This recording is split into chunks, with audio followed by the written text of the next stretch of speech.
I'm currently working on a project where I'm taking the Scooby Doo gang and I'm turning them into paranormal investigative college students set in the year 2025, and this is my first version of Fred Jones for said project.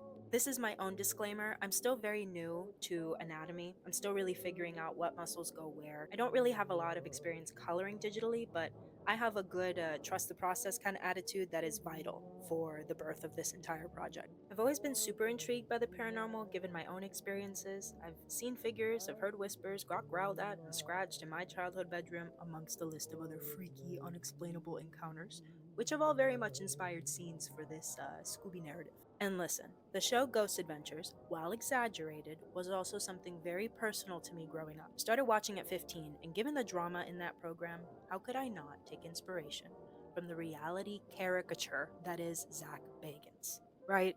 I put some of his style into my version of Fred. You can see it in the decal shirt and the spiked hair. If you know, you know. For my version of Fred, I wanted to give him a douchey jock vibe. He means well, he's never intentionally nasty, but he's just too adventurous for his own good. And in my mind, he's engineering and mathematically smart, but not well versed in the language of emotions or really being able to, like, read a room. This is only a small snippet for the overall design. The plan is for every character to have their own separate video on YouTube detailing the process of their creation. It explains how they act, why they dress the way they do, and I already have a narrative plotted out for how the entire gang bands together to create this new version of Mystery Inc. Now, I've been doing my homework and I've been watching all the different versions of Scooby that has ever been released. My personal favorite being Simple Plan, What's New Scooby Doo? That's the one I grew up with, and then some late 90s Hanna-Barbera classics. Absolutely gorgeous.